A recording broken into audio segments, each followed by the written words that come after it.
Hello. Hi, everyone. Welcome to A Couple of Sassholes podcast. I'm Brooklyn Johnson. And I'm Heather Terry. And for anyone who doesn't know, this is our power hour of true crime where we talk about fucked up people doing fucked up shit, usually for fucked up reasons or sometimes for no reasons at all. That's right. Because once more, bitches be crazy. They are. They're so fucking crazy. I'm jumping in. Jump. I'm jumping in, even though it's Heather's turn today. I saw this. So we, depending on whose episode, the other person will be like, hey, can you do the banter? Like, because we can't just always be going balls deep first 2 seconds. We got to warm you up. Today, I was like, can you spit on that butthole? Because I was getting rammed and I by said, work. I'm ready. And I'd already picked the thing because I saw it once more, man. People Mag. I should get back to getting People Magazine. I feel like you're already in the club. You're in the club. I am. Because you get the emails, right? Yes. And this one fucking bamboozled me. For someone who doesn't pay attention to pop culture and all that, you get people like you don't like reality TV. It's interesting to me that you still get people. I don't even know half the people on the.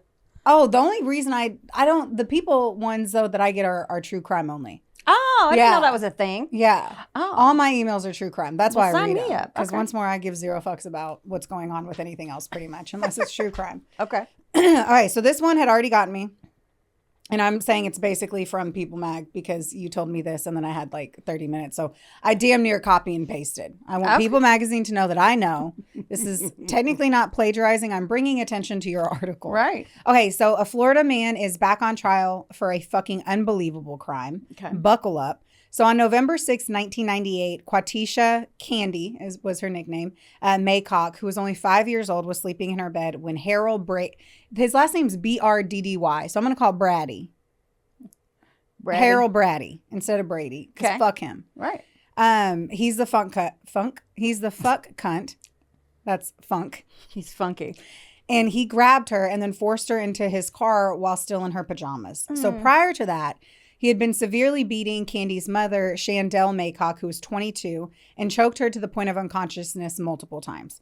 Now, Shandell was forced into the car as well, and once Brady began to drive away from her apartment, she had taken Candy into the backseat and informed her daughter that they were going to jump out of this moving vehicle. Like, they were like, we've got to get out of here. Okay.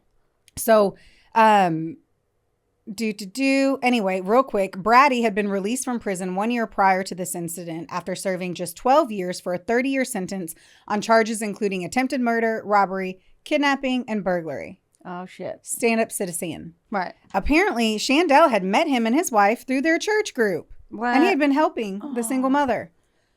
Once more, this is why I don't go to church. He told her not to try and exit the vehicle, and he drove faster, and it threw them from the vehicle because the door was open. So they're laying on the ground, both injured because they were thrown out of a speeding, moving vehicle. Right. And he had said, like, I'll take you guys to town or some bullshit. He takes the mom and throws her in the trunk and then puts the 5-year-old Candy in the back seat. So he ended up pulling her from the trunk, and he beat her and saying that he should kill her before choking her to the point of unconsciousness. I don't know if he knew at that moment that she wasn't dead or not. So I just need to pin that there. Okay. When she awoke the next morning, so 45 minutes, this is in Florida, remote road is where she had been pulled out. She woke up the next morning and she flagged down a car and immediately reported Brady to the police. And there was no sign of her 5-year-old daughter. Oh. On November 9th, a man fishing in the section of the Florida Everglades known as Alligator Alley, where you, me, and Leland went, came across the body of a young girl. No. Per the brief, the girl was missing an arm and covered in bite marks from alligators and fish. Oh. An alligator had tried to bite her head off. Oh. She was eventually identified as Candy, who had been thrown onto the rocks in a nearby canal and left to be eaten alive by alligators. That's so awful. A man did that to a 5-year-old girl after he thought he murdered the mom. Brady was sentenced to, or Brady, my bad, was sentenced to death by a jury in Miami-Dade County following a criminal trial in 2007. But that sentence was reversed following a 2017 Supreme Court ruling that determined Florida's death penalty law to be unconstitutional. Not like what he fucking did was constitutional. Right. The law has since been amended, and Brady is one of the several death row inmates who were granted new penalty phase trials as a result of this ruling. He returned to court for resentencing this week and he could find himself back on death row depending on the outcome of the trial. It's underway on Tuesday, January 2nd. Today is Thursday, January 22nd for reference. And this is one of the statements from State Attorney Abby Rifkin in their opening statement. Quote, deep into her skull, teeth marks where an alligator had tried to bite her head. Shandell was also in court and came face to face with the man who murdered her daughter. And he said, prosecutor said that Brady did not expect Shandell to survive and left her daughter to die in the Everglades wearing nothing but her Polly Pocket pajamas because he was afraid that she could identify him. Oh, how terrible. Like, imagine, like, it, and I was trying to understand, like, where he could have thrown her in reference to, like, I have no idea. I really don't know if it was, like, a steep incline or, no, there's never a reason for this stuff. I know, but I didn't know if he was, like, because of ABC. Nope. Fucking fuck. And I have no idea either. It wasn't in the article, and I did not do any pre-work. I did what you asked. I can mark that off the list. Right. Well, so to give a little fucked up storyline for you to toss in your fucked up story. I know. Let me do an opposite shit sandwich. So today's January 22nd. I text Brooklyn this morning and I said, hey, guess what? Happy Podiversary. Oh, yeah. We recorded our first episode drunk on your kitchen table with our cell phones today, 4 years ago. 4 years. 4 fucking years. Look at where we are now. Thank God. We're still drunk at the kitchen table. I don't think this would be happening. No. I'm still amazed that we kept going. Honestly, I'm like, man, we fucking sucked. We were terrible. Yeah. When you go back to our old, like the first season, not even the first season, I'd say the first like 15, 20 episodes until we realized like, oh, people listen to this. Yeah, we should probably really do better research. Yeah. I feel like there were elements where we were like, I'm just going to read you the Wikipedia page. Now I'm like fucking tearing into court records. And here I come with my research. So are you ready? Happy. It's been a fun 4 years. It has been a fun 4 years. I can't believe it's been 4. Right.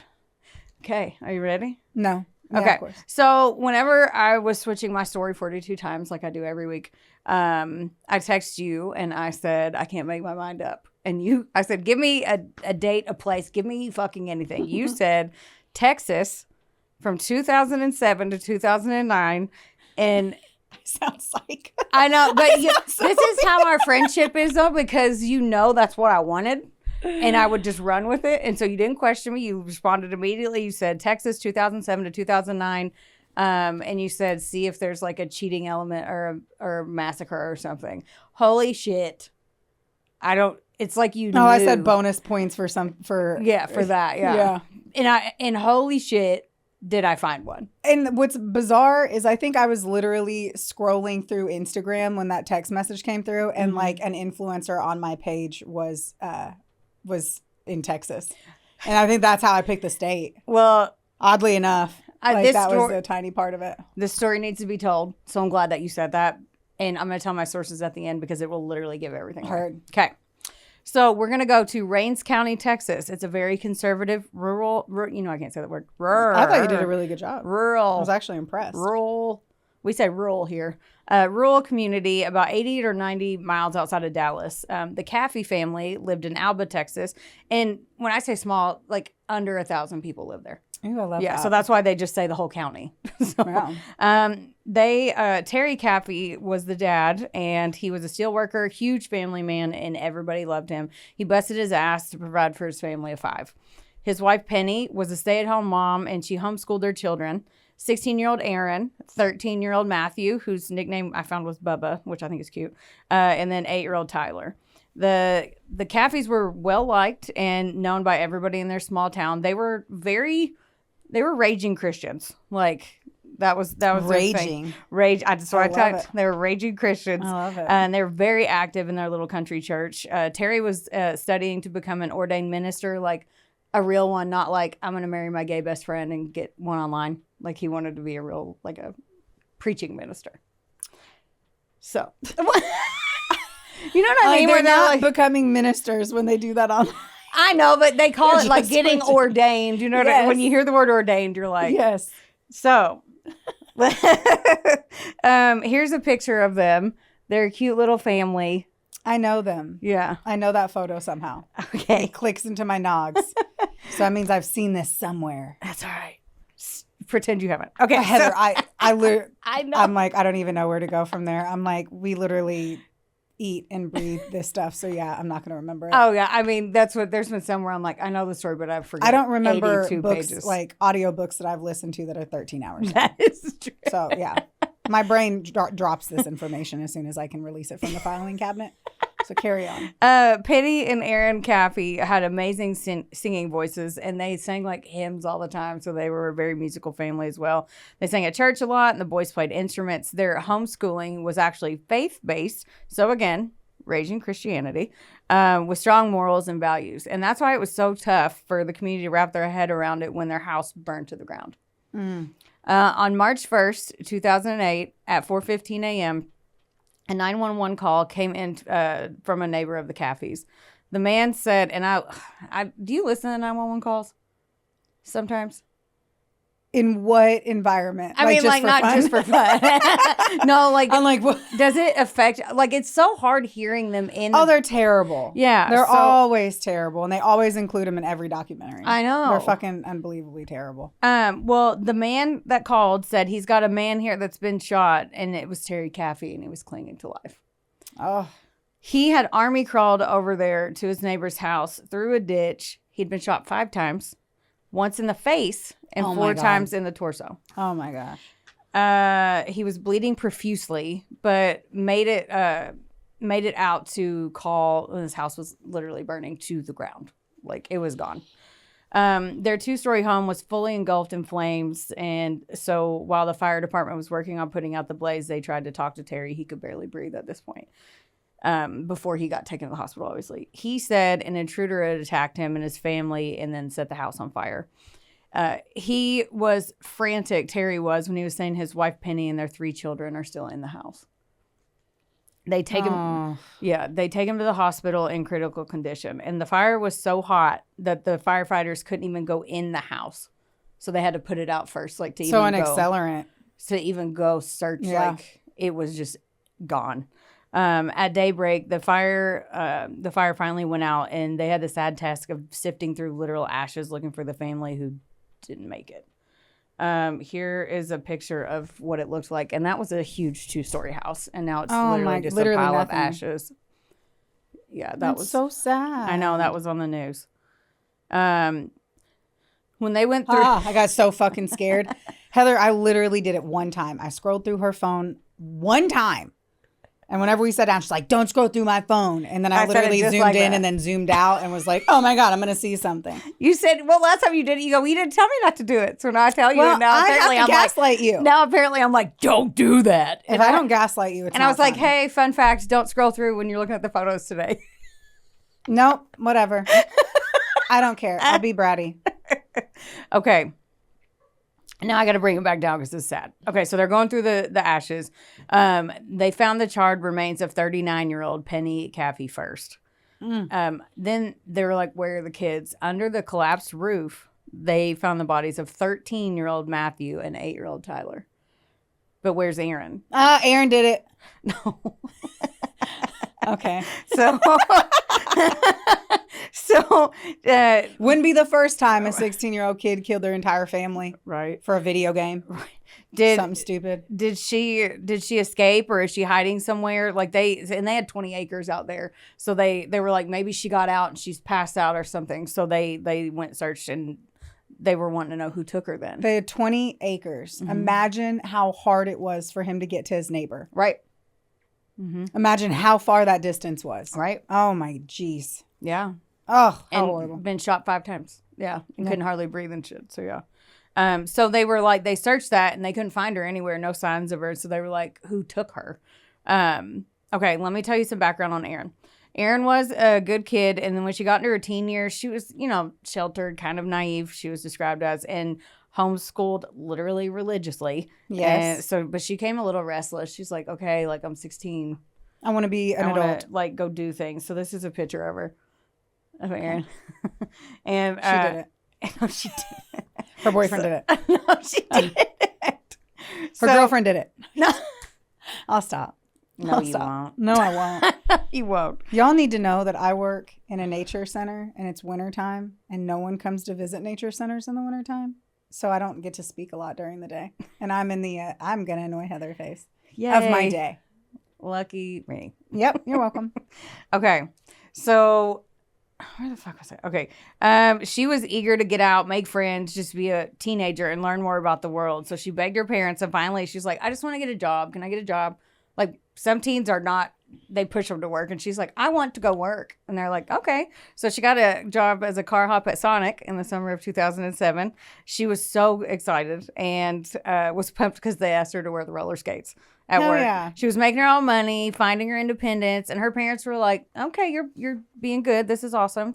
They're proud of her. So when she asked to enroll in Rains County High School, the public school, in the fall of 2007 as a junior, they said, yeah, they let her do it. She quickly became the most popular student. She got really good grades, made a ton of friends, and she was really happy. And then, you know, she's cute, so boys were flirting with her. Yeah, she's super cute. Boys were flirting with her, and she's like, what's this? What is all this male attention? Oh. Yeah. So she was pretty excited about that, too. She kept her job at Sonic, and during a shift, she met 18-year-old senior Charlie Wilkinson. And this is a photo of Charlie.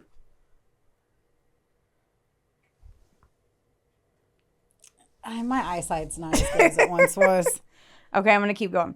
Keep going. Okay, they're cute. Right? That's some cuteness going on. That's some real high school vibe. Yeah. That's some real high school vibes going on. Right. So Charlie was a popular senior. He had aspirations of going into the Army National Guard. He stayed out of trouble. He had a broken home, and it didn't seem to affect him. And on one thing that I watched, his best friend's mom, like he became best friends with this kid when he was a freshman, and he called her mom. And he like went over there all the time and helped her out and did shit. So when Charlie asked Erin out, her parents agreed. She's like, oh my God, I get to go on a date. Yeah. So they soon fell head over heels for each other and were inseparable. It's like high school puppy love when they're like, this is the only man I'm ever going to be with. And you're like, you're 16, but that's cute, you know. She's also very heavily Christian. So that's obviously that plays heavy into it too. For sure. Although her parents agreed to this because they started dating, she's like, well, they're obviously still going to keep an eye on her because I would fucking hope. Yeah. They are being parents. Right. Perfect. Yeah. Good to know that the parents continue to be a parent. Yeah. And the dad said, you know, Charlie, he'd come over for dinner. He was very respectful, but he was still 18 years old dating a 16-year-old. Right. So back, you know, whatever. So I mean, that doesn't matter. It's a senior to a sophomore. Yeah, his birthday felt different, but still in his eyes, he's like, I gotta watch you just because you're legally You have adult. to watch anyone that's dating a 16-year-old daughter. Yeah. And any year until forever. Right, that's true. Always. You should always be watching the man that marries your daughter. Right. So, okay. So now we're back to no one knows where the fuck Erin is, right? Okay. This is March 1st, 2008. Okay. Terry Caffey, he was in emergency surgery. So, like, he had to go straight to the hospital. So the investigators were sifting through those ashes that I showed you of the burned down Caffey home for 12 hours looking for stuff. They found a couple spent 22 shell casings and some bullet fragments, but that was literally about it. They were stuck, and obviously this shit doesn't happen in a town of 1,000 people very often. Right. I'm sure they brought in all the crews from elsewhere. Yeah, right. The hospital called them though, and Terry actually made it out of surgery alive. Yay. And he was awake. Terry lives fully? I'll tell you that one, yeah. I was like, the very least you can do, Heather, is say that he doesn't then fall into a state of disrepair an hour later or something. No, yeah. Give me that the father lived. Thank you. That's unbelievable. He's like 50 Cent. Yeah. So, yeah, like he made it out alive and he was actually awake and stable. So they were like, good, we can go talk to him because he said intruder before he almost died. And I listened to his interview from the hospital bed. It is tough to hear him speak because he's struggling to speak. Of course. He just lost his whole world. They don't know where his daughter is and he almost died. So now he's like, what? Did you ever see a photo of him? Of Terry? After? Mm-hmm.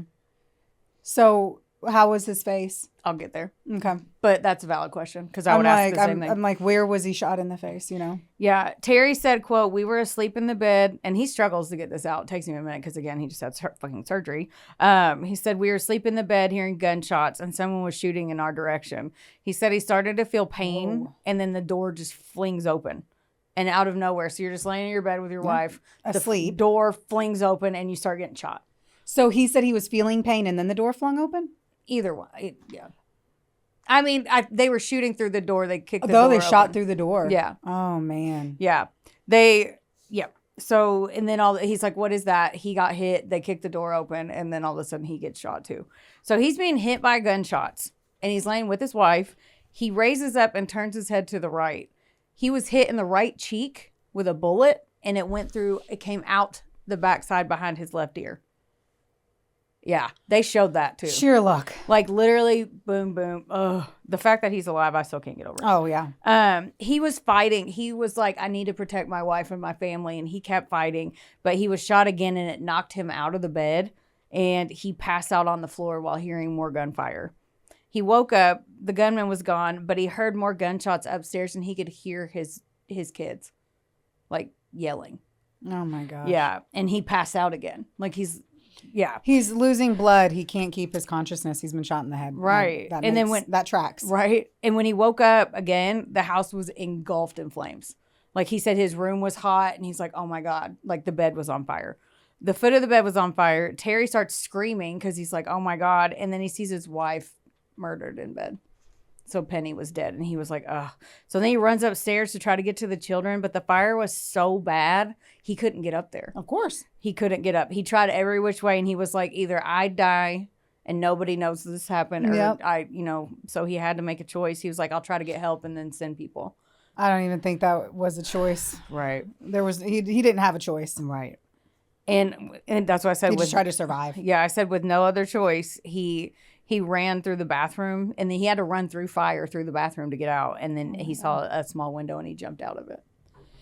He jumps out, he falls on the ground. He sees the neighbor's porch light on. He said he was praying the entire way, army crawling, barely alive, knowing his whole family is in that house. Like, It's just fucking awful. I couldn't imagine it. Like, you have to, just to take 2 seconds. Right.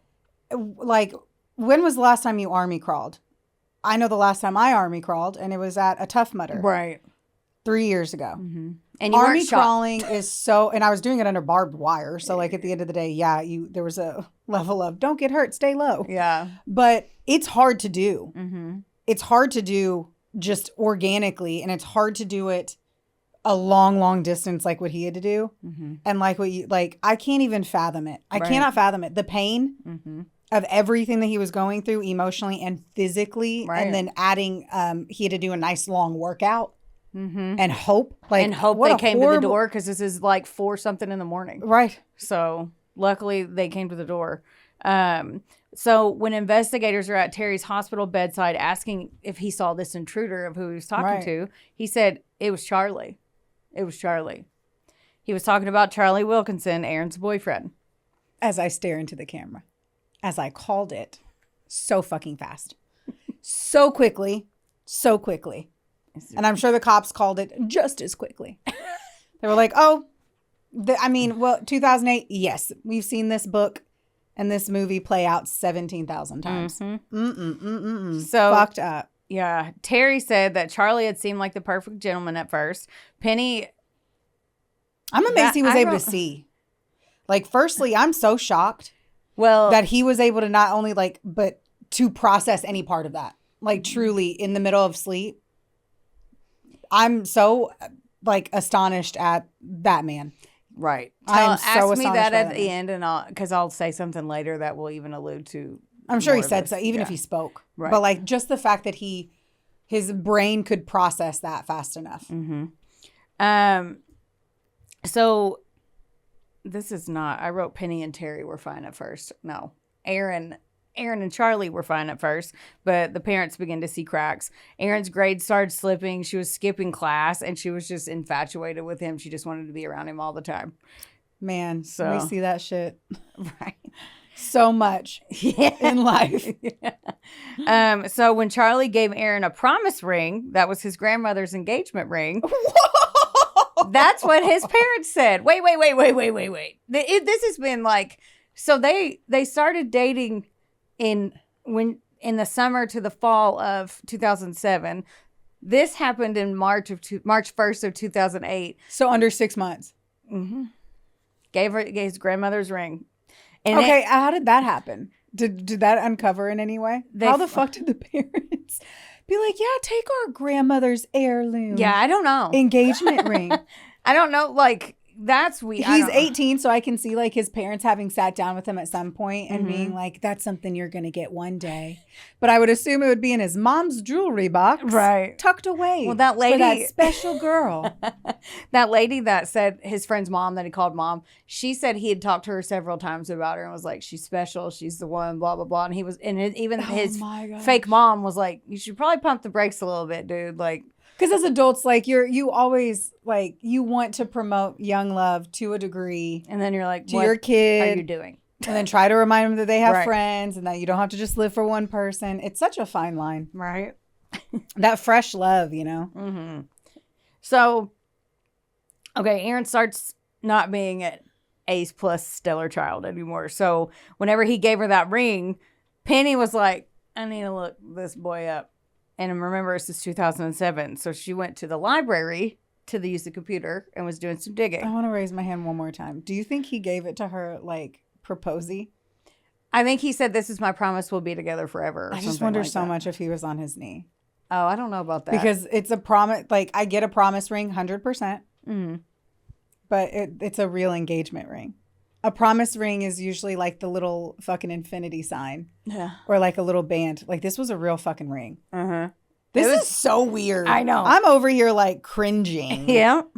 So, okay. So 2007, Penny gets online to do some digging. And then, so she goes to the library to use the computer. Mm-hmm. She finds Charlie Wilkinson's MySpace page. Because again, 2007, he was on there drinking, cussing, referring to sex, saying like with multiple people, like he was being he's an 18-year-old. 18-year-old, because that's kind of early on when they were like, you don't really comprehend the fact that everyone can see what you're doing. Right. So, but this is, you know, strictly religious. They're like, we don't want our daughter with him anymore. So on February 27th, this is 3 days before the murders, they told Aaron, you don't need to see him anymore. We need you to break up with him. So they said that she was like, do I have to? And they were like, well, either that, you have to quit your job too if you're going to do that, because you're going to be able to see him there. And she was like, this is extreme. This is extreme. I'm sorry. Can we just take 2 seconds and be like, this is extreme. All of this is because he was being 18 on his MySpace page. Yeah, but if you think about their morals and how they were get it, raised, but like the worst thing you can do is to tell a child that way. Like, that is absolutely the worst way. I'm pretty sure they probably did it in the other documentary I watched where they were kind of, we don't think he's a good Christian boy for you. Maybe he should grow up, or you should grow up a little bit, not like dump him. Okay, like forbidding is what pisses off and makes them retaliate harder. So if she was already being like rebelling a bit, strategically as a parent, like coming up with a different way to do it, make it think it's her idea, you know, like versus make yourself cling to him harder after a promise ring was provided under the 6 month mark. Right. Now, this is probably not how they said it, but I hear what you're saying for sure. So she was upset, but she was like, you know what? I respect your opinion. I trust you guys. I'll call it off. Wow. Yep. So she says. So Charlie was devastated and obviously pissed off, and his friends were like, dude, just walk away from it. They don't like you. You're 18. Go. Like, the parents aren't going to approve of you because they figured out who you are online. Like, you know, so just walk away. And he's like, I love her, man. And they're like, okay. So one of the deputies knows Charlie personally because he was friends with his son. Charlie had been living about a mile from the Caffey's house at a trailer with a friend. And so they go there, and the front door was locked, so they went in. The place was a freaking wreck. The door was locked? So or unlocked, sorry. Okay. Yeah. So I don't think they're allowed to do that. Yeah, no, it was unlocked. So, I know, but I'm still like, you're not allowed to do that. Well, they had a missing child. Shit, man. Small town shit. They had a missing child, so maybe that's Purpose. why. Yeah, they had a cause. Yeah. So the place was a friggin' wreck. Hoarder heaven. Food and trash everywhere. Clothes everywhere. There was even a drum set in the kitchen. Like, this is... Sounds like a big trailer. It's a single wide.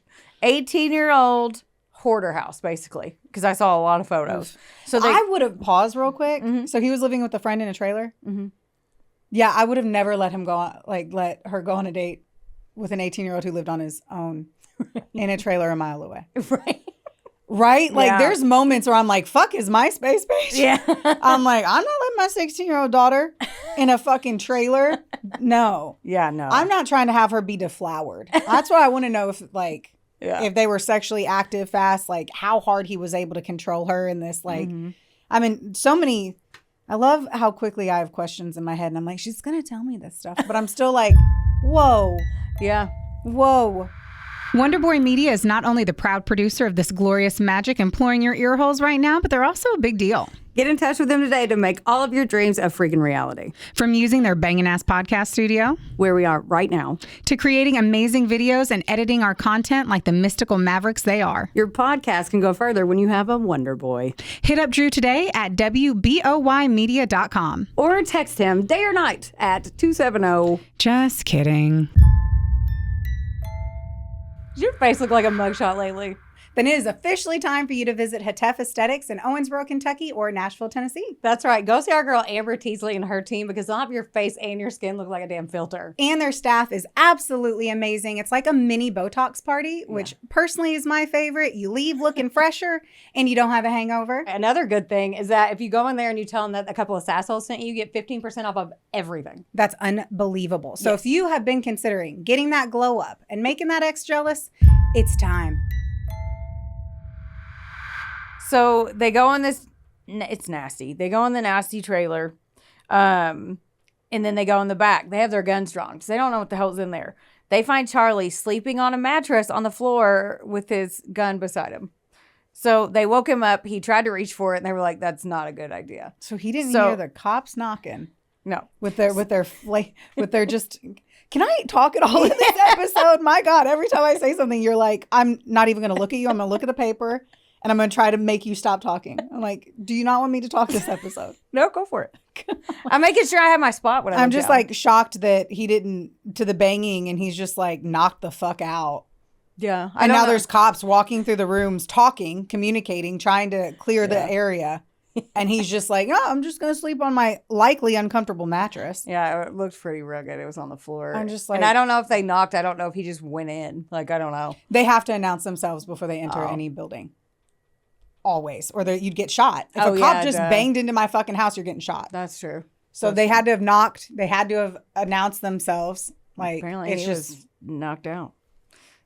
So he's sleeping. He tries to grab the gun. They're like, no. They wake him up. They take him in. He denies everything. He doesn't know where Aaron is. He didn't have anything to do with it. He was home all night. Blah, blah. The police go get a search warrant. Wow, that was hard. On the trailer. So they find Charlie's boots. There's blood on his boots. There's shell casings and the same gauge of ammo everywhere and a used condom. So one of the deputies saw, they keep looking around. One of the deputies in this pile of clothes that's probably taller than us saw a doll in there. When he saw movement, he drew his gun. He pulled the clothes back. It was Aaron. So she was unharmed, but she was really disoriented. She didn't know where she was or how she got there. And Erin, you can't tell from the photo, she's 4'11". So, like, she's a short, petite little girl. Mm-hmm. So I just feel like it would be easy to transport. But she also has a petite voice. So it's just like, I don't know where. Like, she didn't know where she was. So they take her to the hospital to get checked out because obviously she thought she had been drugged and didn't know where the fuck she was. So when she gets there, they start asking her what she remembers. She said that she woke up in the middle of the night at home. The house was full of smoke. 2 figures dressed in all black that she described as black ninjas. They were in all black. I don't know why she had to say ninjas. Because she was 16. Right. and took her out of the house. She said they had 2 swords, but no guns. Yeah. So okay. I can't get over the fact that you said a 4'11" girl hid that there was so much clothing I can't get over that I can't stop thinking about the trailer. Oh, I didn't even show you pictures because I'm like, Brooklyn will like throw up. I'm like, what the fuck? It looks like it was abandoned. Swords. Like, like somewhere you would go that was like somewhere to drink in the middle of a field, like a kids would go sneak over there, and it was abandoned. That's what it looks like. But it wasn't. He lived there. So Erin said that they said come with her, and she did what they did, or what they said, because she was scared. She didn't recognize their voices, but she did say that she thought she had been drugged. The last thing that she remembered, and that was the last thing she remembered until police woke her up in the pile of clothes. And the pile of clothes was huge. Like, oh my gosh. If this was a book, I'd be like, this is the shittiest book. I would be like, this is a shit book. You're telling me she hid in clothes. I call bullshit. I'm over here literally like, I'm calling bullshit to the reality of the story right now. I saw where she hid. It's gross. It's just insane. It's hard to think about. It's hard to like comprehend all of, shot 4 times and in the face, army crawls, right. Like all of this, like, what do they always say? The best stories are reality. Like crazy. Yeah. Crazy. Yeah. So the investigators tell her the horrible news about her mother and 2 brothers being killed, and she's like, loses her shit. They tell her that her family has been murdered. And then she perks up, though, because she finds out her dad miraculously survived, because she didn't know that. When she was cleared, they were going to take her to see her dad, because he was so happy to know at least Aaron survived that. Right. Meanwhile, the police are still questioning Charlie Wilkinson to find out what happened. They were like, dude, we found Aaron at your trailer. So just tell us. Yeah. Why are you not telling us? This is stupid. They said, did you take Aaron out of the house? And he's looking down and he just goes, no, she just got in the car. He said, no. I knew it. You did know it. He said, no, she came with us. We didn't drug her and we didn't kidnap her. And then he said the day before, Aaron called Charlie and said, I miss you. I love you. Let's be together. And he's like, I love you too. Let's run away together and be together. And then we'll come back when you're 18. And then you're an adult, so your parents can't say anything. I love teenage ideas. Where are they gonna go? Love teenagers. Let's run away to my so fun. Dirty trailer. And it's like, and run away. I'm like, with no money, no nothing. It's precious. Yeah. You're not legally allowed to do that either. So that's what I just want to say they can call the po-pos and then Amber Alert your ass. Right. All right. That's why ideas. I love the gumption. Yeah. He was like, let's run away. And she's like, no, they'll come find us. And I want to kill them. Golly. Charlie said that was the only way to her, because their parents will come find him. And then she convinced him, is what he says. They began planning and recruited a few people. So 19-year-old Charles Wade was strapped for cash. So when they came to him and Aaron was like, they have $2,000 in there and you can have it, he agreed to do it. They also recruited Charles's 18-year-old girlfriend, Bobby Johnson, in their plan. Aaron had the 3 of them parked down the street at 2:30 in the morning. They tried to come once and the dog started barking. So they left and they were like, this is probably a good idea. And she was like, no, just come back. I'll take care of the dog. So this is what they said. So Aaron snuck out once her family went to sleep to go meet them in the car. She got in the car, told them their plan. Some people said they went to a graveyard, but I think that's just for zhuzh. Who knows? They're like, let's make this sound even cooler. Yeah, it's tell everyone we went to the graveyard. They went to the graveyard. I'm like, did they? Because I only saw that one place, so I just had to mention that. Oh, right. Yeah. I love that stuff. So she got in the car and told them. She said, my mother and father have to die. Charles Wade said, not even Charlie, Charles Wade said, well, we need to kill the boys too because they'll tell on us. And Aaron said, I don't care. Just do what you got to do. Bobby and Aaron waited in the car while Charles and Charlie went to commit this horrible massacre. They had his gun and they did have 2 swords on them. So 1 gun, 2 swords. Right. Like what? And I saw a picture of it and it looks like it's from like a cosplay. No, but it's a real sword. The cop was like, I don't even know where you get that. Like, what the fuck? Yeah. So they busted into the master bedroom. Charlie was shooting, and at one point the gun jammed. So Charles Wade took the sword, and he almost decapitated Penny because the gun jammed. Gosh! Right. They found Matthew and Tyler hiding in the bathroom, but the 13 and 8-year-old, but they busted down the door and shot them both like at point blank. Terrifying. How so terrifying. And I don't know if I wrote this or not, so I want to point it out. One thing I read said that when in between Terry, the dad, like passing out and stuff, the reason he identified him, he said he didn't see him, but he heard him talk, and then he heard his 13-year-old say, "Charlie, no, stop. Why are you doing this?" Like he heard his sons get murdered too. Which means they didn't even cover their faces. Yeah. So the whole time they said that. Like these dumb fucks, right? Let's all acknowledge the dumb fuckery of these fucktards. In the simple fact that they're like, they can identify us. Well, when you were grabbing your machetes, you could have grabbed a ski mask. Yeah. Like, why were you never thinking, I don't know, I'll just cover up my face? Yeah. And leave the kids alive. I mean, at the end of the day, this is all fucking utterly ridiculously stupid. And there was no reason to murder a family. It's so sad. But like, so much stupid in it. And it was out on like a rural area. So another thing you didn't have to worry about was like anyone else notifying you of the vehicles at the time. I'm like, I just can't understand the brutality of it and the ignorance and just... Right. I also don't understand. The other thing that always like confuses the absolute fuck out of me, and I was gonna say grind my gears, is like a friend going to another friend in high school, these young kids, and them being like, "Yeah, I can totally do that." Right? Like, I can totally go into this family's house and murder an 8-year-old and a 13-year-old, and I can totally take a huge knife, a sword, and chop off someone's head. Yeah. At that, like, I'm totally down. Oh, I can have some money.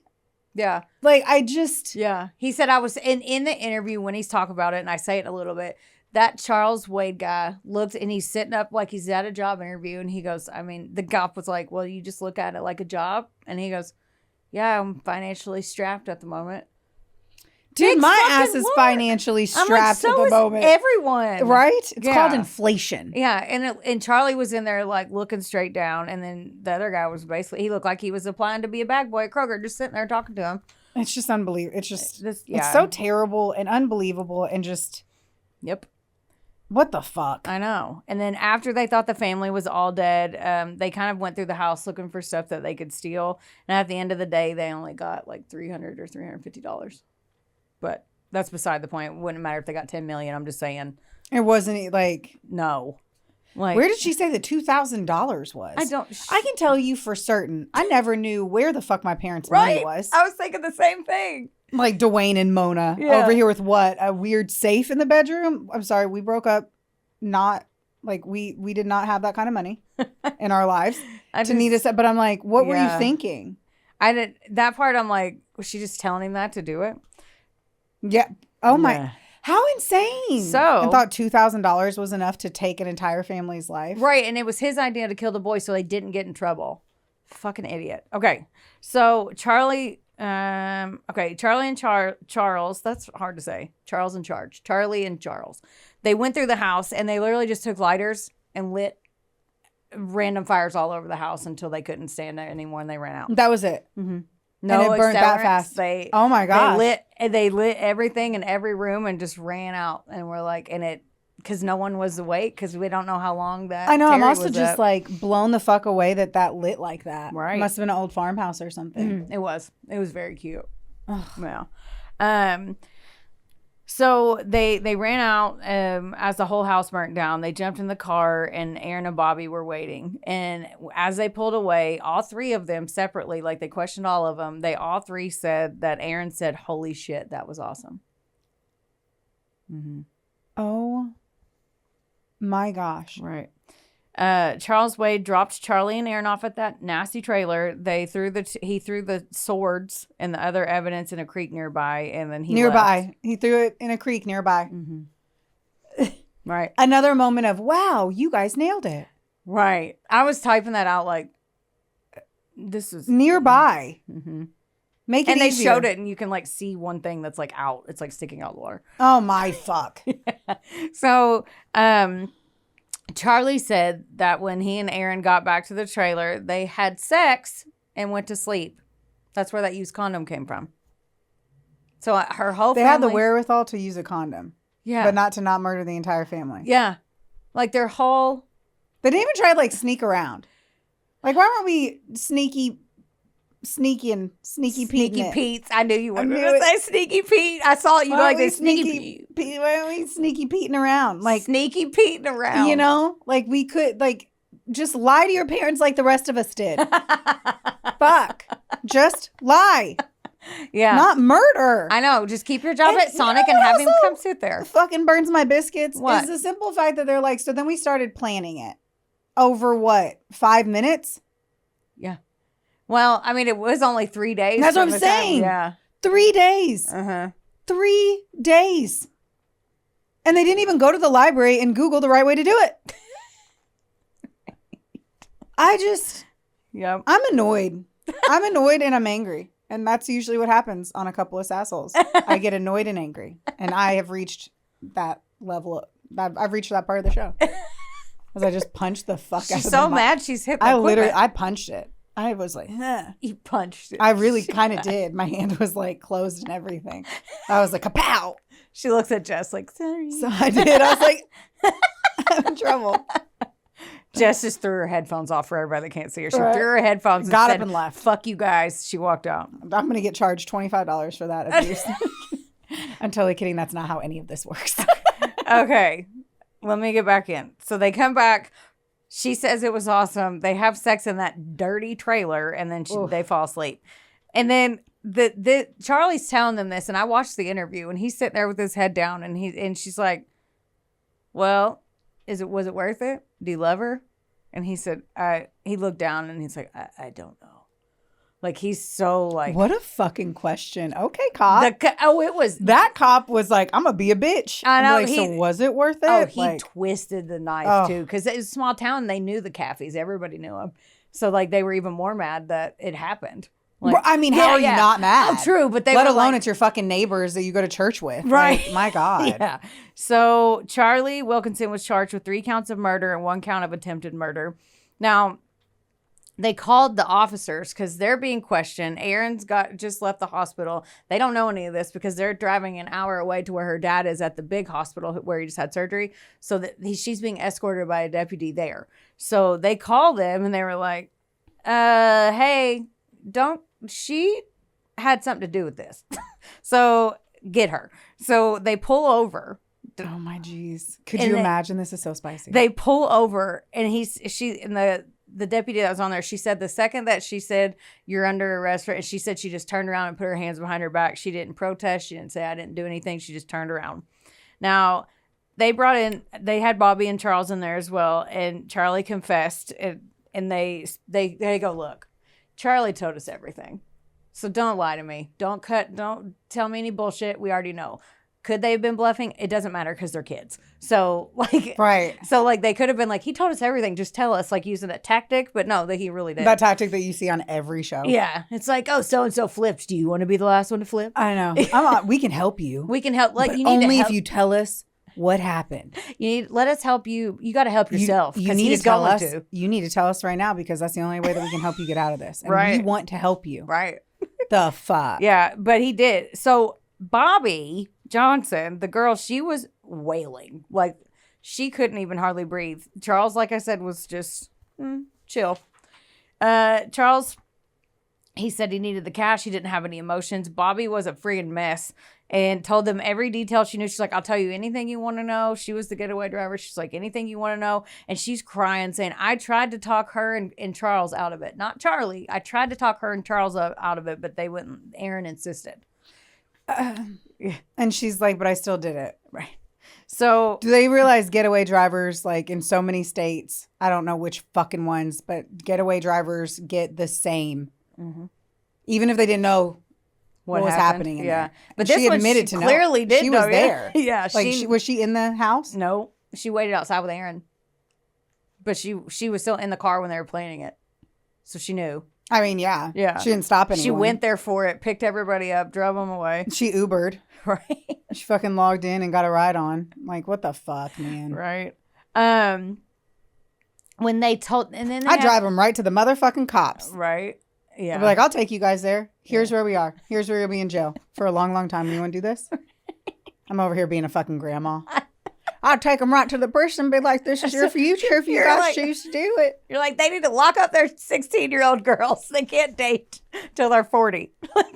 Yes. Okay, so listen, they have to, I hate this. I'm listening. Okay, thanks. They had to go tell Terry that his daughter I can't even. behind all this. He was upset, overwhelmed, shocked, like on top of everything else. He finds out that his 16-year-old daughter planned to murder all of them. So when they prep for trial, the prosecutors announce, because Texas, that they're going to pursue the death penalty. Ooh, fuck. But Terry, all right, Texas, is a godly man. Of course. He shocks everyone, though, and asks them to take it off the table. Not just for his daughter, but for all of them. He said that he had to deep dive into his faith, and it was a huge journey, and he wanted to forgive Aaron, but knew that it would require him to forgive everyone, not just his daughter for that. In November of 2008, now 19-year-old Charlie Wilkinson and 21-year-old Charles Wade took a plea deal and pled guilty to the capital murder charges. Now, they were sentenced to life without the possibility of parole. So, oh, fuck. All that, and here's a picture of them, and then that's Bobby Johnson as well. So, Charlie's I hate to be this left. person, but Isn't that why we have a show? They look like they be doing some fucked up shit. They look like they were like, I don't know, 6 months away from like doing meth. Right. Mugshots are never like their pictures that they showed. You know how mugshots always make them look like it's the after photo of meth or something like. Yes. Yeah, and those don't do them any favors. She was actually much prettier than that too. So I bet she was. Yeah. But so anyway, they're literally not getting out of jail or prison. And then Bobby Johnson, she also pled guilty to the murders, and she got 40 years in prison without the possibility, or with the possibility of parole after 20. And I wanted to ask how you felt about that. Yes. I mean, she knew it. You knew. She knew it. I will feel, here's the deal. Here's the dill pickle. The only way that I think that is so fucked up is in the scenario that I am the getaway driver on a robbery that I believe that no one's going to get hurt.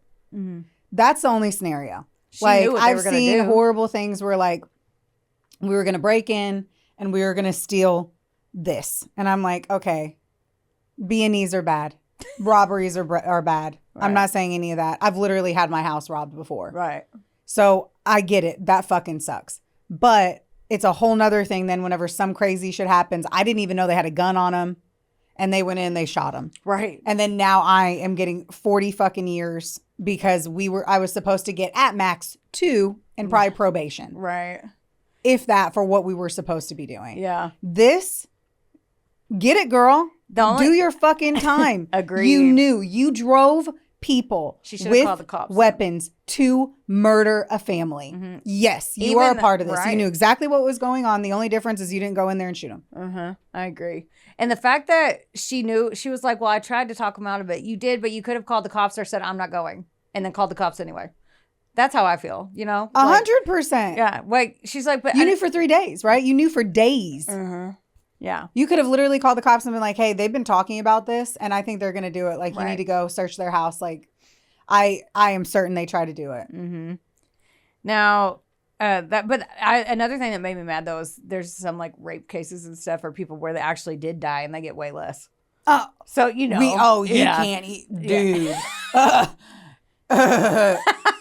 You say that shit to me, and I'm literally about to take my shoes off and stand on a fucking soapbox and scream at the fact that you will get less time for a rape with physical assault. Than fucking a robbery. Right. Let alone anything else. Mm-hmm. Like, fuck. I can't even. Yeah. I even wrote in there, ask Brooklyn, and you know she'll get mad. So. Yep. Well, I mean, I agree with you. Like 100%. It's unbelievable. The time doesn't always equal the crime. Right. All the time. I liked that. It was catchy. Crime doesn't equal the time. All the time. Is that what you said? What did you say? I guess probably fuck the crime. Yeah, crime doesn't always equal the crime or the time. Take a bite out of the crime. Oh my god! I wish you would just shut. So this is Erin's mugshot. Look how much that's. I wanted to show it to you. Her hair be looking greasy. Well, she was laying in dirty clothes for 2 days or whatever. No wonder she had such bad breakouts. So that shit had to be like dropping down into the forehead. Fuck her. All right. Fuck so her. Erin, in January of 2009, Erin Caffey pled guilty and got life in prison with the possibility of parole after 25 years. So the state of Texas had her emancipated, which means that they had her legally declared an adult since she was still 16. They were trying to push the death penalty and give her a harsher sentence. Sorry, I'm just going to confirm here. Mm-hmm. So the two dudes who actually did the crime, they got life without the ability of parole. Right. And she has the ability to fucking get parole after 25 years? Because that's the harshest sentence they could give her as a 16-year-old. Because they had her emancipated just to get this harsher sentence. That pisses me off. Right. She should not, I mean, once more, the parole board could consistently say no, but the only surviving person is her dad, who obviously didn't even want her to get death. Mm-hmm. There's no way he would stand up 25 years later and be like, I want her to stay in prison. He's going to be like, she should be able to come out. Yeah. Hopefully the parole board doesn't, but you know that fucking bitch is going to be like a good prisoner. That's the other shit that pisses me off, is when it's like, you know they're going to be a good prisoner. Yeah. Because she's used to people pleasing. But I will tell you that I'm going to tell you some stuff that'll spin. Because one thing I read spins it one way, but there's a couple other things. I watched something today after I did this, and it put a whole different spin on it. So, oh, fuck. Yeah. So she was not eligible to receive the death penalty or life without parole. So this was, like I said, was the harshest sentence they could do. Now, at sentencing, she accepted her role, but she put all the blame on Charlie. She said, no, Charlie convinced her, and she was so in love and controlled by him, basically, that she just agreed to go along with it. Just agreed to go along with murdering my entire family. She's like, I was This in love is not and I'm me blinded. being like, do I want Don Mario's or Real Hacienda? Oh, Heather wants fucking Don Mario's. I just went along with it. That is the only fucking scenario. I can't even say that equal to where the hairdresser, she did put the fucking clippers a little too high, so I just went along with it. I can't even do it on that. No. I thought I'd go darker on my roots. I can't. Yeah. So I just went along with it, murdering my entire fucking family. Right. All y'all get the fuck out of here. I am fuck them. Fuck it. Fuck it. So Terry Caffey, he's the hero of the story, by the way. Yes. He still visits his daughter in prison twice a month. Ah. And honestly, right there is a testament to how good of a human he is and his faith, in my opinion. 100%. Like, that God can forgive anything. Right. Yeah. So he does public appearances now, and he talks about his grief. He even wrote a book that I'll mention in the end. I didn't have time to read it, but it is on Spotify. I didn't have time to read it. No, I didn't have time. It was on Spotify, so it's an audiobook. So, and... Yeah, and I want to actually listen to how his point of view is after watching that second show too. On the show I'm talking about, Pierce Morgan takes him back to the site where his house was. On camera. Terry got emotional, obviously. He said that after he got out of the hospital, he lived there in a camper for 4 months on the property because he said that it was hard for him to let go and he wanted to hang on to the happy memories that he had with his family there on their property. He's since remarried. They have 3, and there's different. The most consistent one I found is this. So I know he has children, which makes me happy. So he said that they adopted 3 children, and then they have 1 son together. That's his. So that's wonderful. He continues strong in his faith. He does public outreach. He helps trauma survivors. He's sharing his tough struggle with the forgiveness of all across the country. Like, he encourages people to try to let go and forgive people. He uses faith to find the silver lining. Go him, man. Right? He uses faith to find the silver lining and still unconditionally loves Erin despite everything. And he even knows. He knows. I want to show the family photo here again because this is the story of the murder of Penny Caffey, Matthew Caffey, and Tyler Caffey, and the attempted murder of Terry Caffey by their daughter, Erin Caffey. So, another spin on this. How do you spell their last name? Caffey. Thank you. Mm-hmm. I've been thinking Taffy. Right. I could not tell if it was Caffey or I didn't know. I didn't know, and I needed to know. Thank you for letting me respect the family by knowing her actual last name. Right. That's fucking terrible. So the show that I'll tell you the sources real quick and then tell you about the show. So Wikipedia a little bit, and then there's an episode of Killer Women with Pierce Morgan. It's episode 1, season 1 on That's Peacock. why I know it. That's you know why it. I fucking know it. You remember her singing oh my God. and her little yes. Yeah. The second you said it, I was like, I've watched every episode of that. I love that show. And you're like season 1, episode 1. Yeah, my dick was hard for that. Yeah. So I watched it. And fuck her. What do you think about? Do you remember any of it by chance? I remember feeling like she was a petite little blonde that couldn't have done it.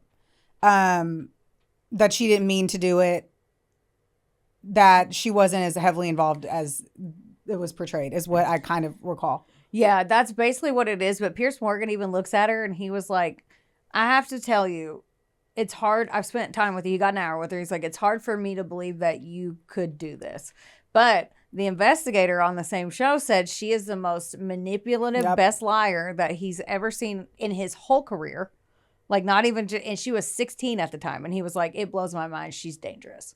So it's hard to see. And that's the shit that worries me, that she's going to get off the parole board. Right. Because, and she was even like wooing Pierce Morgan. He was like, I have to ask you a question though. You seem to only remember the parts that you want that are conducive to your side. Right. Like Charlie made me do it, blah, blah, blah, all that stuff. And he's like, it's hard for me. And she goes, well, it's kind of about, she basically politician answered. She's like, it's kind of a lie. And then they keep compounding. And then I just don't know. No, shut up. So I don't believe her. I don't. But the dad, so there's that show, A Texas Monthly, and there's also a Peacock Killer Couples season 13 episode 6, ABC News and Oxygen.com. And then Aaron's father wrote a book called Terror by Night, and it's on Spotify Premium if you have that, because I really want to listen to that book. She was also on an episode of Dr. Phil, but I can't stand him, so I didn't watch it. I'm not a Dr. Phil fan. I'm not watching some shit. Here's the deal. Again, my pickles. I'm not here. And I'm not going to entertain listening to a murderer bitch about being in jail for being a fucking murderer. Right. Like whatever that Dr. Phil shit is going to be trying to get into her psyche in a degree that makes us feel empathy towards her. Yeah. I'm pretty sure. Yeah. And you grew up in a nice, happy family. Your parents were concerned about your partner. Mm-hmm. And though maybe there was different ways to go about it, it's so easy for me. Once more, I didn't raise kids. But I can tell you I was a 16-year-old asshole of a daughter. And 100% if you told me not to do something, all I wanted to do was that specific thing. That's all I can say. Yeah. So it's like, if you're going to tell me I have to break up and quit my job and all this shit, yeah, I'm already. But I wouldn't have been like, let's go kill the family. Because that's not a normal response. That blew my mind. If your brain is going automatically to murder. Right. When something doesn't go your way, that's not normal. No. And you need to go seek help. Right. Because maybe one day you'll do it. Yeah. Or you'll be oddly enough around some people where you mention it and they're like, we should do this. Right. What did you think whenever, because on that Pierce Morgan show, she looks at him and she goes, I had it made. She admits it. Yeah. She's like, I had a great family, great home. But then in Bobby's interview that I saw on in another one, the driver and Charlie and that Charlie's fake mom, the friend's mom, they all said that she had been planting seeds like this because she had been telling them, and this wasn't on Snapped, it was on the other one, but she had been planting seeds saying her mom hits her. And then Charlie's fake mom was like, well, whose mom didn't hit you? She's like, did you see marks? And then he called her one night and said, I'm at the police station. I'm more confused on like, weren't we all getting hit? Like to a degree, were you not getting your ass slapped or like spanked or something to some degree? I got slapped in the mouth once. I'm like, dude, until I got stronger than my mom, like, yeah, I got my ass slapped. I got in trouble. Right. Like, and that is why we aren't pussy ass bitches, man. We got to go back to where we're beating kids. Oh my God. We got to get back to hitting them. To some fucking degree. Oh my God. That's why all these kids are fucking crazy. I don't care. And if you, like, that is why people are not holding any accountability to shit. They just let their kids be fucking crazy and obnoxious. And like, I'm not saying beat them. Obviously, I said beat them because it's a funnier word. Yeah. I'm not saying go punch your kids. But a light little fucking smack or like a reason to be afraid of doing the wrong thing is kind of necessary. Just got to say it. But at some point, you do need to stop doing that because that's when they start hitting you back. We all know that. We all know that. Which is usually around 17. That's usually when you start fighting back. You're like, oh, no, I'm now the same height as you. Let's go. Well, she hadn't been the same height as anybody since forever because she's 4'11". But just hearing her say all that to him, but he was saying that she was hit. And then Bobby Jo, that's not her name. Her name is Bobby Johnson, but I just gave her a nickname. The getaway driver was like, she's like, well, did you ever see her hit her? And she was like, well, no, she said it. He's like, well, did you ever see it? He's like, no, who's going to hit their fucking kid in front of a friend? I know. Yeah, but I'm just saying, like, she never said. Did you see the dad fuck her? Yeah, but she was acting. No, because bad things happen behind closed doors. Yeah, but she was acting like she was getting her ass beat and had no bruises. Yeah. You know what I mean? So, like, they were like, did you see any mark ever? And she's like, did she ever call you crying after? Yeah. Like, that's the thing. Like, and did you call crying after, like, my mom hit me so hard in, like, a crazy way? Yeah. Like, that's a whole different... But apparently... Bless you, Jess. Apparently, she was telling them that, and she was telling Charlie, and that, like I said, the mom was like, well, did you ever see any marks or any evidence at all? And he's like, well, no, they've always been nice to her. And when I'm there, which, you like, again, doesn't mean anything, but the fact that you would have one fucking welt one time. If you're up your boyfriend's ass that hard, you're going to see a welt. Like, she'd be like, look at my arm. Right. She grabbed me. But no, and he was like, she could have also just grabbed herself to start, like, dude, once more, I'm just saying, if you're going to plan it, do better. Yeah. And don't do it over, like, a few days. Like, I don't know. Yeah. All of it was just sorry, real quick. Another thing, too, is, like, I'd literally sat down and I talked to Travis about it. And I was like, how do you think couples or friends or whatever start to actually decide to kill someone? Like, when does that actually happen? And I was like, I think what happens is they talk about it in a joke. We should just kill her. And then before you know it, they bring it up again.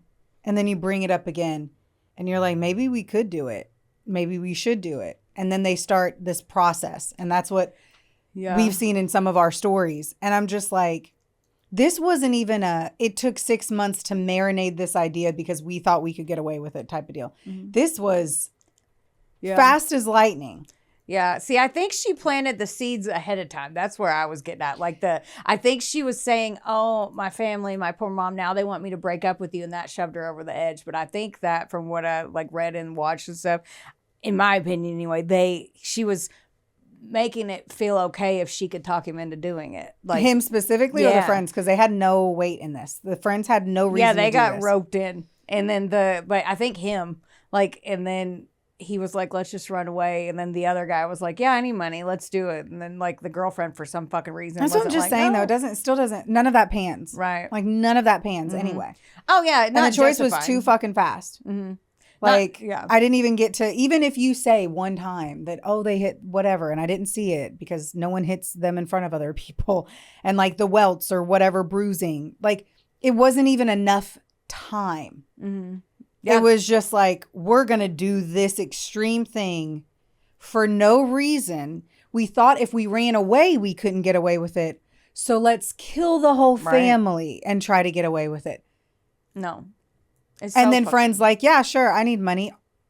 Right. You won't when you're in jail. No unless shit. It's for your fucking pretzels and your fucking little soups. Account. I'm like, so dumb. I hate stupid shit. I hate stupid shit. I hate stupid people. And I hate bad choices. Yeah. That you can't undo. It's so sad for this too. And like, they literally threw their life away. Like, that one guy threw his life away and took 4 for $2,000. Like, regardless, like, it's so fucking, I don't know. It's sad. And I really I'm glad that Terry's doing okay. He seems very at peace now, but there's pictures of him and Aaron and Pierce, Pierce Morgan, or Pierce, it's my buddy. He says on the show that he goes, how can you believe everything she says? He was like, I've talked to her. I've read your, like, I don't believe everything. And he said, I think some of it, there's truth to some of it. And he believes that she was under the influence of Charlie. Her dad Of course. does. Which I He get. wants to. He's hanging on. Yeah. Yeah. And I wanted to point that out, though, like, because he was like, okay. And then I was like, it's probably what he has to do to survive. Yes, he has to do that, yes. Yeah. So, agreed. anyway.